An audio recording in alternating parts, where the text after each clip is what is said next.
Hello বন্ধুরা, কেমন আছো তোমরা সবাই? তো চলো আজকে আবার একটা নতুন রেসিপি নিয়ে চলে এসেছি। আজকে আমরা বানাবো বোয়াল মাছের লাল লাল ঝোল। তো তার জন্য আমরা ফার্স্টে বোয়াল মাছটাকে ভেজে নেব ভালো করে। তো ভাজার পরে আমরা কড়াইতে তেল দেব। তেল দেওয়ার পরে শুকনো লঙ্কা ফোড়ন, জিরে ফোড়ন আর তেজপাতা ফোড়ন দেবো। ওইগুলো দিয়ে যখন ভালো স্মেল বেরোবে তখন আমরা দেব হচ্ছে পেঁয়াজ কুচি। এবার পেঁয়াজ কুচিটা দিয়ে যতক্ষণ না লাল লাল পর্যন্ত ভাজা হবে সেই পর্যন্ত ভাজবো। তারপরে আমরা একটা পেস্ট বানাবো মিক্সিতে। তো পেস্টটা বানানোর জন্য আমরা মিক্সিতে দেবো টমেটো, আদা, তারপরে হচ্ছে কাজু বাদাম আর হচ্ছে দই দিয়ে পেস্টটা বানিয়ে নিয়ে ওই পেঁয়াজের মধ্যে পেস্টটা আমরা দিয়ে দেবো। দিয়ে দেওয়ার পর ভালো করে কষাতে কষাতে যতক্ষণ না তেল ছাড়বে ততক্ষণ আমরা কষাবো। তারপরে আমরা গুঁড়ো মশলাগুলো দিয়ে দেবো।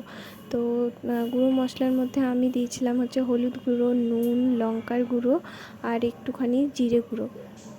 তো দেওয়ার পরে আবারও কষাবো একটুখানি জল দিয়ে, আলুগুলো দিয়ে একদম আমি আলুটাকে ভেজে নিয়েছিলাম, তো ভাজা আলুগুলো দিয়ে ভালোভাবে আবার কষাবো।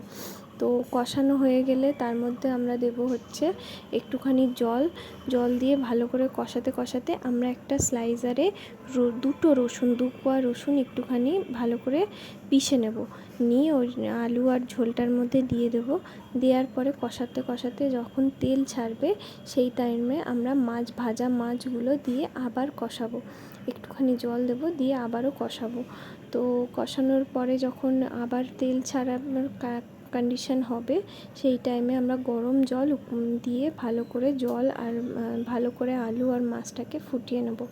তো ফোটানোর পরে আমরা যতটা আমাদের ঝোল প্রয়োজন সেই অনুযায়ী ঝোল রেখে উপর দিয়ে গরম মশলা গুঁড়ো ছড়িয়ে নামিয়ে নেব। তো কেমন লাগলো জানিও, বাড়িতে করলে অবশ্যই আমার সাথে একবার শেয়ার করো। আমার মনে হয় ভালো লাগবে, আমারও খেতে ভালো লেগেছিলো। লাস্ট রেজাল্টটা দেখে নাও। Thank you.